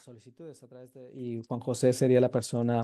They have to make an official request, and Juan José will be the one receiving this training request, and through him we can identify which country or social stakeholder might be interested in this training. We deliver them regularly in different Latin American countries or in the region of the Americas, in Europe also through WHO, the regional office of Europe. We also provide this training for those countries that are part of the Eurozone, but these trainings are also delivered to all the countries with the Pan American Health Organization office for the region. Thank you very much, David Rojas, for your presentation.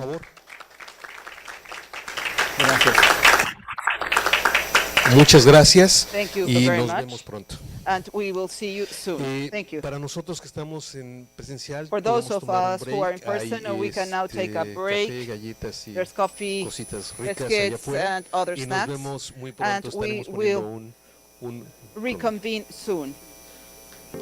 15 minutos. 15 les minutes. estaremos llamando. Ustedes 15 minutes. We will call you back. Enjoy your coffee.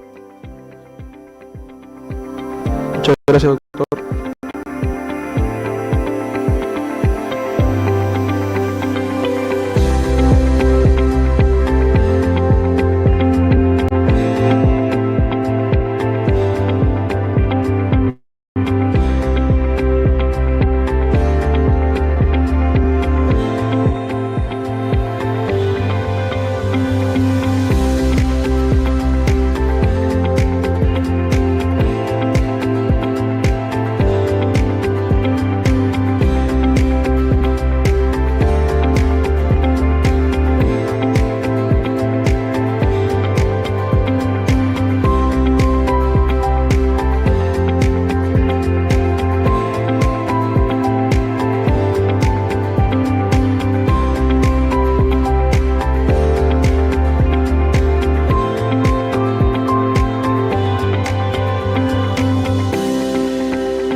Háblame canal inglés, por favor. Ahora Te sí, estoy hablando.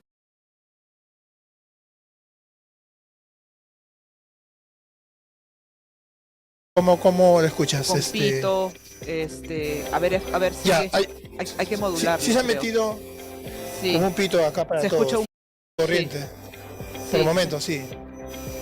Pasa que es corriente porque es todo y no y sigue. Pero también se escuchan o sea, sí escucho como que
Mi audio acá, lo de sala. Hola, sí, lo de streaming, ¿quieren escuchar mi micro?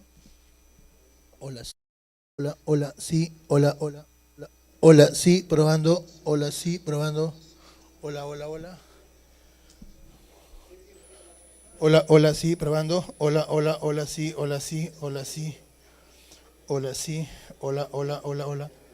¿Sigue el ruido? Pero es menos. María Fe, me dicen que el ruido sigue, pero es menos, ¿no? ¿O tuyo está limpio? No, para ella le diga limpio. Ahí, ¿sigue limpio, María Fe? Ya, pero es mínimo, a menos ha bajado. Ya, puede interpretar mejor. Al principio apareció después de un rato, ¿ah? O sea, pruébenlo, porque al principio Sí. apareció, no al principio, luego hacer un pitito, una pausa. Pitito, una pausa. Y luego se fue intensificando porque también se subió el volumen. Ya, listo, María Fe, gracias.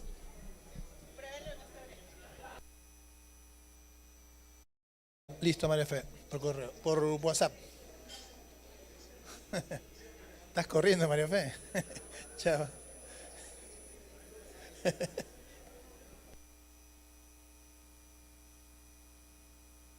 Me dijo Diana que todos al inglés. Me hizo abrir un programa.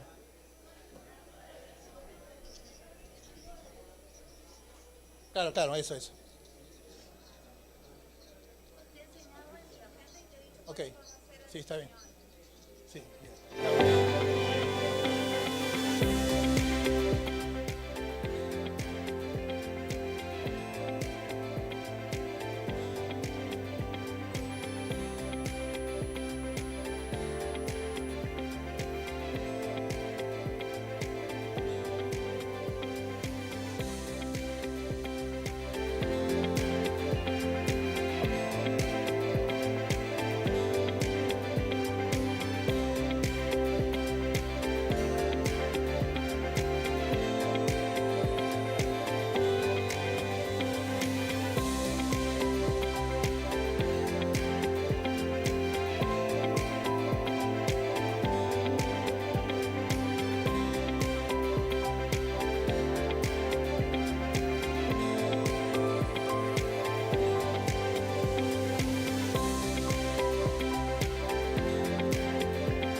Estuve 12 años de mi vida en las drogas, totalmente perdidos allí.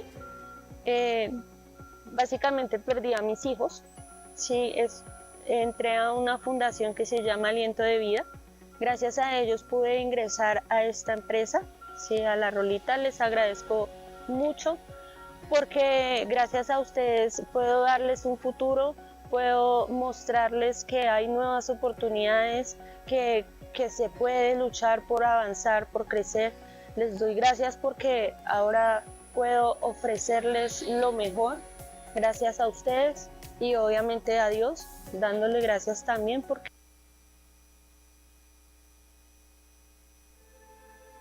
I'm often asked, why hydrogen? Where does the power come from? It comes from that. That is a glass of water, H2O. Is split the H2 from O, and it's possible to do it in scale and around the world.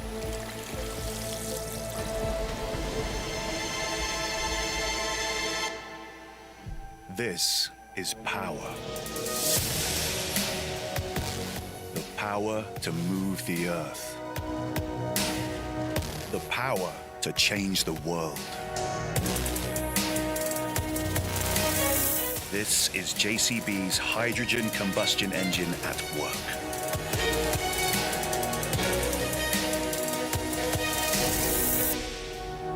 Welcome to the future. Meeting the UK's ambitious goal of cutting net carbon emissions to zero by 2050 takes a lot of bold thinking, a lot of hard work, a lot of innovation, the kind of thing JCB has been delivering for over 75 years. 2 years ago, almost to the day, I set the challenge that we should be making hydrogen engines for the construction industry and for agriculture. 2 years later, we have hydrogen engines working in the kind of equipment that JCB makes. A solution that delivers power in the same way as conventional engines, but with none of the fossil fuels. So where did it all begin? Well, in the early days of the hydrogen story, we believed the only technology available to us Hola, was a fuel los cell. invitamos a So pasar, we por got on favor. with a fuel cell prototype, 20-ton excavator. We started to understand the complex challenge of putting a fuel cell into a Los piece of invitamos a construction. pasar, por favor. Construction equipment machines need energy quickly, whereas fuel cells were maybe better suited to a more gentle environment. And we started to realize that maybe fuel cells weren't too good for response, were too complicated and too expensive for the market that they serve. We knew we at JCB could do better.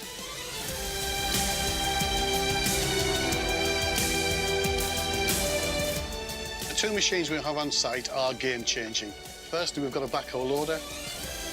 Secondly, we've got a construction load haul. What we've done is we've taken our hydrogen combustion solution, we've incorporated it into both machines. We've then worked out how to remove the fossil fuel tank, replace that with hydrogen tanks, and now we've got both machines running. Same characteristics of speed, of loading, of digging, performing in the worksite.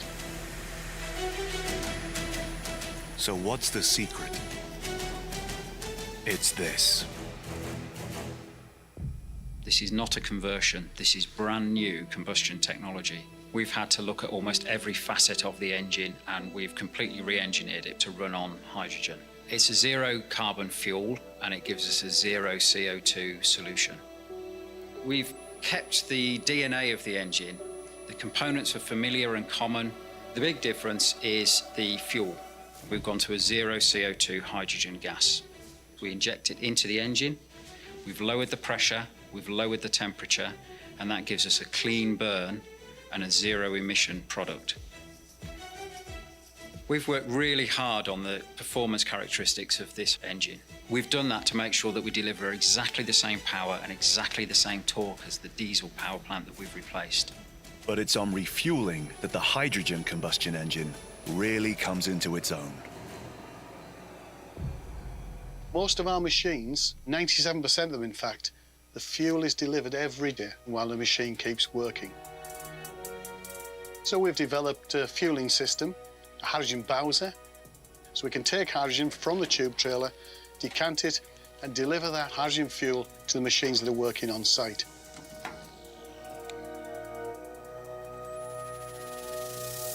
These are more than prototypes. These are fully fledged machines. Working right here, right now at JCB, we're proving daily that hydrogen does work, that it's a clean, renewable, transportable fuel, capable of storing and delivering the power our industry needs, quickly and efficiently, without the carbon.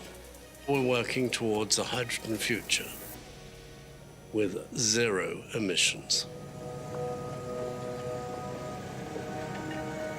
Surely that's a great benefit for the world.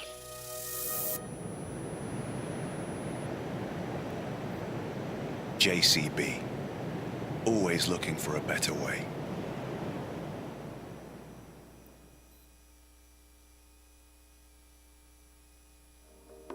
I think probably more than anything, it's the simplicity of it. Water. Plain, simple water. We never think of water as one atom of oxygen bonded by two different hydrogen atoms. Did you know hydrogen was discovered by a British scientist, Henry Cavendish? And that was in 1766. More than 250 years later, British engineers at JCB have succeeded in harnessing the power of hydrogen in engines. The engine has gone through exhaustive testing, amassing many thousands of hours both in test cells and in machines. Over 25,000 hours of machine testing has already been completed. People always ask us, where does the hydrogen come from? By introducing electricity, water can be split into oxygen and hydrogen in an electrolyzer, just like this one here in Tyseley Park, Birmingham. Capture the hydrogen gas and you've got a valuable source of energy that can be used to power cars, buses, as well as construction and farming equipment. It can be stored easily in tanks, and it can be distributed very straightforwardly, making it a mobile fuel. Muy buenos días nuevamente para todos y todas. Vamos a dar inicio a la cuarta y última sesión de este foro internacional, donde vamos a tratar uno de estos temas que estábamos viendo en el video. Igual ahorita lo vamos a reproducir nuevamente, que es lo que tiene que ver con maquinaria móvil no de carretera, que es parte del componente número 2 del programa. En esta sesión, bueno, al finalizar la sesión también, si pueden notar en la parte posterior al lado de las cabinas hay como un dibujo, es una relatoría gráfica que está realizando un artista local que se llama Hans.